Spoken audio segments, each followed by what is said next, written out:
দর্শক, আজকে এই মুহূর্তে এলপিএল এর সবচেয়ে বড় স্টার কে? আপনি হয়তো ইতিমধ্যে জানেন, তিনি আর কেউ নন, বাংলাদেশের তাওহিদ হৃদয়। অর্থাৎ তাওহিদ হৃদয় যেন বাংলাদেশের স্টার বয়। এলপিএল এ যেভাবে তিনি পারফরমেন্স করলেন, তারপরে আপনি কি তাকে নিয়ে আর প্রশ্ন রাখতে পারেন, বা তাকে নিয়ে কি কোনো প্রশ্ন থাকতে পারে? হয়তো বা পারে না। আজকে তাওহিদ হৃদয় এক কথায় অসাধারণ খেলেছে। তার ইনিংসে ভর করেই কিন্তু জাফনা কিংস ফাইনালে পৌঁছেছে। শুধু তার ইনিংস না, আজকে জাফনার যে দুজন ব্যাটার ছিলেন, কামিল মিশ্রা এবং খাজা নাফে, তারাও দুর্দান্ত ইনিংস খেলেছেন। অর্থাৎ আজকে আপনারা যে ম্যাচটা দেখেছেন, সেই ম্যাচে যে স্কোর লাইনটা ছিল, সেই স্কোর লাইনটা 242 রানে একটা টার্গেট দিয়েছিল জাফনা কিংস। সেই টার্গেটটা তারা করতে নেমে গল গ্যালান্সও কিন্তু দুর্দান্ত খেলেছে। অর্থাৎ ম্যাচটা জিতেই যাচ্ছিল গল গ্যালান্স।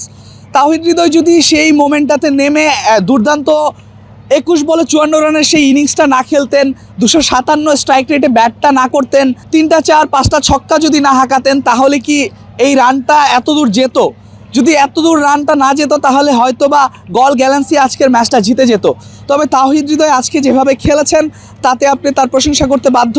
এবং ম্যাচ শেষে তাওহিদ হৃদয় কী করলেন? ম্যাচ শেষে তাওহিদ হৃদয় যখন সংবাদ মাধ্যমের সাথে কথা বলছিলেন, সাংবাদিকদের সাথে কথা বলছিলেন, তখন আমরা দেখলাম গ্যালারির ওপাশ থেকে তাওহিদ হৃদয়ের ভক্তরা, অর্থাৎ লঙ্কান ভক্তরা তাওহিদ হৃদয়ের তার কাছ থেকে একটি অটোগ্রাফ নেওয়ার জন্য স্যার স্যার বলে তাকে ডাকছিলেন। তিনিও সেটা দেখেছেন। দেখে তারপর কিন্তু তিনি ছুটে গেলেন তাদের কাছে, যে তাদেরকে অটোগ্রাফ দিলেন, তাদের একটা ছবির আবদার মিটালেন।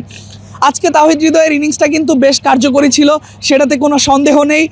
তিনি আজকে যেভাবে খেলেছেন, ঠিক সেভাবেই তিনি খেলবেন, এমনটাই প্রত্যাশা বাংলাদেশিদের থাকবে। আজকে এই যে জাফনা কিংস যে ফাইনালে গেল, সেই ফাইনালে যাওয়ার পেছনে কিন্তু হৃদয়ের আজকের ইনিংসটা কিন্তু খুবই গুরুত্বপূর্ণ ছিল।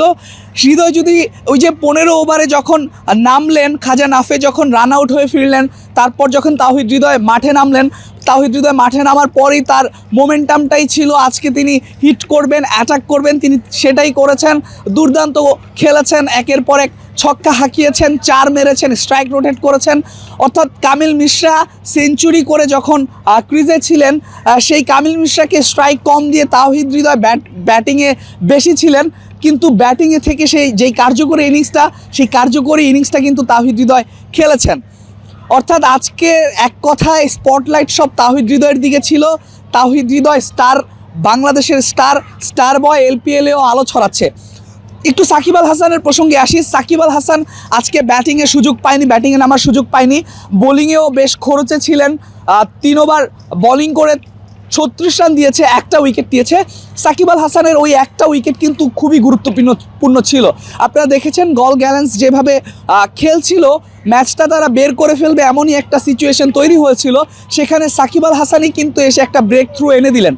সাকিব আল হাসান এমনই, সাকিব আল হাসান এভাবেই পারফর্ম করে থাকেন। যত সময় যায়, সাকিব বয়স বাড়ে, কিন্তু সাকিবের পারফরমেন্সে কিন্তু কোনোটা ভাটা পড়ে না।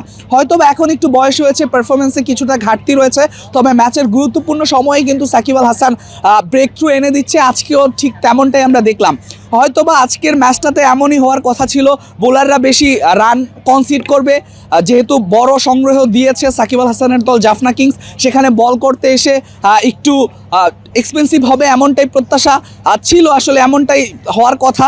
তবে সাকিব আজকে যেভাবে ওই রান কনসিড করার পরে একটা ব্রেক থ্রু এনে দিলেন, এর থেকেই বোঝা যায় যে সাকিব আল হাসান আসলে কী করতে পারেন, বা সাকিব আল হাসানের ওই উইকেটটা কতটুকু গুরুত্বপূর্ণ ছিল। আরেকটা কথা বলতে হয়, গল গ্যালান্সের হয়ে নুরুল হাসান সোহানকে আজকে নামানো হয়নি, একাদশে রাখা হয়নি। তবে নুরুল হাসান সোহানকে একাদশে রাখা উচিত ছিল, কেননা নুরুল হাসান সোহানের বদলে যাকে রাখা হয়েছে, তিনি যে খুব বেশি ভালো ইনিংস খেলেছেন বিষয়টা একদমই না। তবে নুরুল হাসান সোহান দুটো ভালো ইনিংস খেলার পর তাকে আসলে কেন দলে রাখা হচ্ছে না, সেই প্রশ্নের উত্তর আমাদের কাছেও নেই। আমরা আসলে জানি না কেন নুরুল হাসান সোহানকে রাখা হচ্ছে না।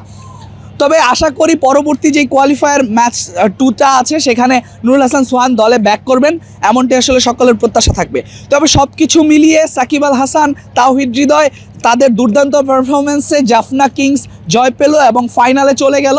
আর একটা মাত্র ম্যাচ থেকে শিরোপা থেকে একটা মাত্র ম্যাচ দূরে তাওহিদ হৃদয়, সাকিব আল হাসান, অর্থাৎ লঙ্কা প্রিমিয়ার লিগের আর একটা ম্যাচ জিতলেই সাকিবের জাফনা কিং, তাওহিদ হৃদয়ের জাফনা কিং শিরোপা জিতে নিবে। বাংলাদেশিদের হয়তোবা প্রত্যাশা থাকবে জাফনা কিংসের হাতেই শিরোপাটা দেখতে চাবেন তারা, জাফনা কিং শিরোপা জিতবে এমনটাই প্রত্যাশা থাকবে।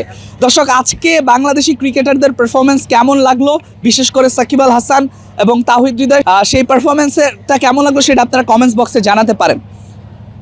দর্শক, এই ছিল শ্রীলঙ্কার আর প্রেমাদাসা স্টেডিয়াম থেকে আমার কাছে সর্বশেষ খবর। Al Mahmud Fahim, BD ক্রিক time.